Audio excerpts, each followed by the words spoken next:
Hey guys, today we're going to be making Keto Alfredo bake.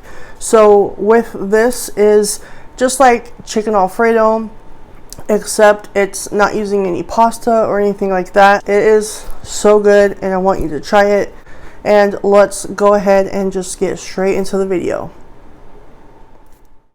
Alright guys, so to start off with this Keto Alfredo bake, we first need to cook our chicken. So I have this skillet on medium-high heat, and once it gets hot, we are going to cook the chicken. I have cut the chicken up into little cube-size pieces.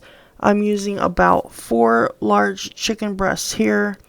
And here I have some seasonings that I'm using, which is garlic powder, onion powder, paprika, Italian seasoning, salt, pepper. So I'll have all the measurements listed down below, and what I'm going to do is mix them all up into this little bowl just to make sure all the seasonings are spread evenly, and then we can add our chicken to the skillet and cook our chicken. So add about a tablespoon or so of oil to your skillet.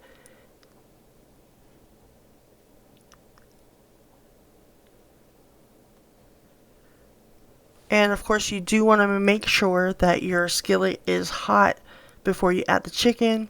So it's good. So now we're going to add the chicken to our skillet.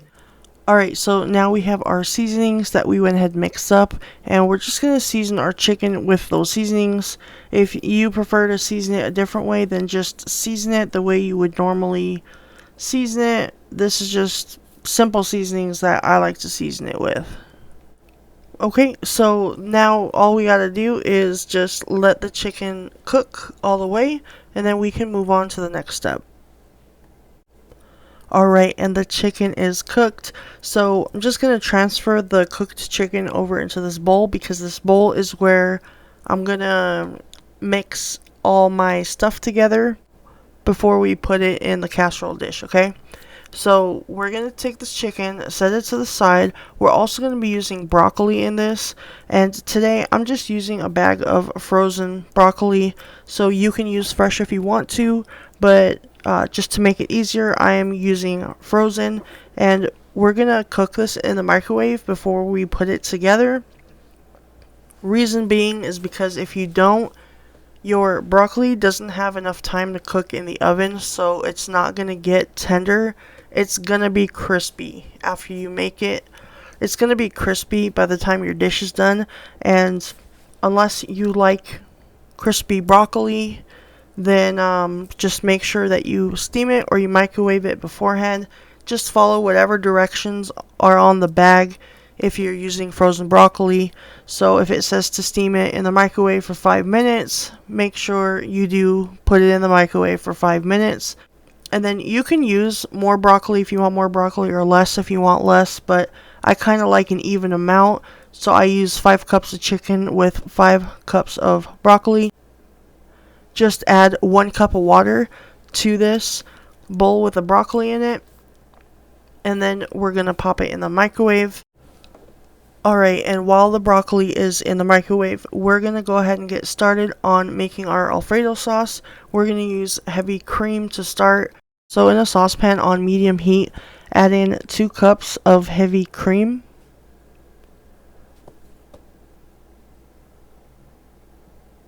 Along with 2 tablespoons of butter. I'm using unsalted butter. Alright, so now it's time to throw in some seasonings. Here we have some garlic powder.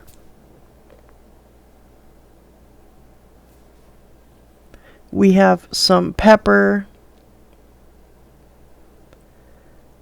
Italian seasoning.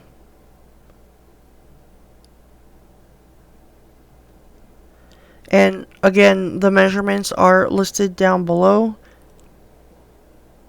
And then mix it all in till it's all well seasoned. And you can do salt to taste. I normally don't add salt in till the end. We're adding in about a cup of shredded Parmesan cheese here. And because the Parmesan cheese already has salt in it, then I would just wait until the very end till your sauce, is almost done, and then taste it and then see if you want to add any salt or extra salt, okay? But to start off, I'm just going to put a little pinch of salt for now and then taste it again in a little bit. And as you can see, it has thickened up a lot, and that is pretty much what we're looking for, okay? Alright, and then you're going to need a 13x9 casserole dish or whatever you're making it in. This is enough to fill up a 13x9 casserole dish, so that is what we're using. Okay, and here I have my steamed broccoli, and it's done. So we're just going to add the broccoli into the bowl with the chicken. Alright, and so now I went ahead and drained the broccoli a little bit, and now I'm adding it into the bowl with the chicken. Just mix it all in until it's pretty evenly mixed. Okay, and here I'm adding in half a cup of shredded Parmesan cheese, and I'm also going to add in half a cup of shredded mozzarella cheese. And just mix it till it's well combined. Okay, now let's pour this into our 13x9 pan, and that's all you're going to do. You're just going to pour it in and just kind of, make sure it's all spread out evenly. And then you don't have to, but I like to pat it down just a little bit. We used half a cup of each cheese in the middle, so now we're going to put the remaining half a cup of Parmesan and the remaining half a cup of mozzarella over the top. So there was the Parmesan cheese. Now we're going to add the mozzarella cheese. Now we're going to pour our Alfredo sauce over the top of the casserole, and pretty much this entire recipe for the Alfredo sauce is going to cover the top. You don't need to drown it in Alfredo sauce, but you do just need enough to cover the top, and then as it cooks, it's going to sink down throughout the pan.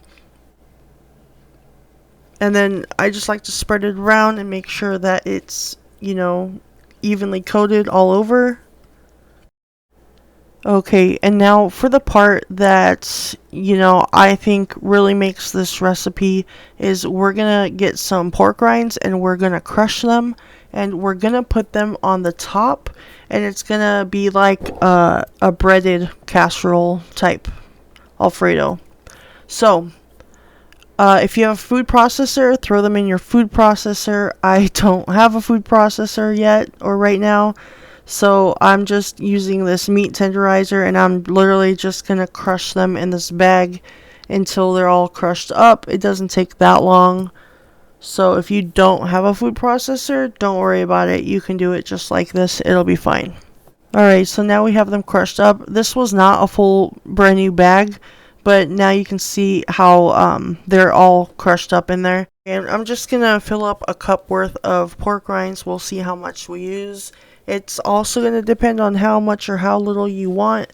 If you want to lightly bread it, go ahead. If you want to heavily bread it, go ahead. I kind of do in between. You can skip this part if you don't like pork rinds, but I'm telling you right now, if you like pork rinds, don't skip this step, because I really think it makes a difference using the pork rinds.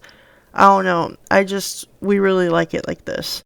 Okay, and I actually ended up using about 2/3 of a cup of crushed pork rinds, but I normally try to keep them crushed anyways because I use the pork rinds a lot for breading other things. The oven has been preheated to 350 degrees. We're going to put it in for about 35 minutes. Okay, and it is done. It just came out the oven. As you can see, it's bubbling, and we're just going to let it sit for 5 to 10 minutes. As it sits and cools down, the sauce is going to thicken up, so make sure that you do let it sit. I normally actually let it sit for at least 5 to 10 minutes. Probably not more than 10, but I probably try to do about 10 minutes. And as you can see now, the sauce has thickened up. It's not moving around. So this is how you want it. You don't want the sauce still runny and everything. Okay, and now I'm just going to take a little scoop and put it on this plate, and then I will go ahead and give it a taste test for you guys.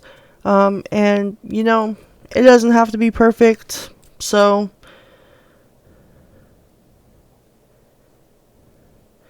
And, you know, like I said, even your non-keto family is going to like this. It just doesn't have the pasta in it. And that is what it's going to look like. And let's give it a taste test. Alright guys, so the Keto Alfredo bake is all finished up now. So now I'm just going to go ahead and do a little taste test and show you what it looks like on the plate. Okay, so I'm going to take a bite.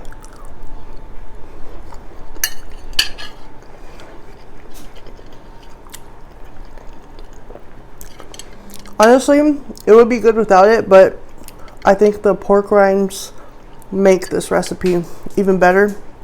So it's definitely good. Give it a try. If you have not yet, please subscribe to the channel and hit the notification bell so that you can be updated every time we drop a video. And I will see you on the next one.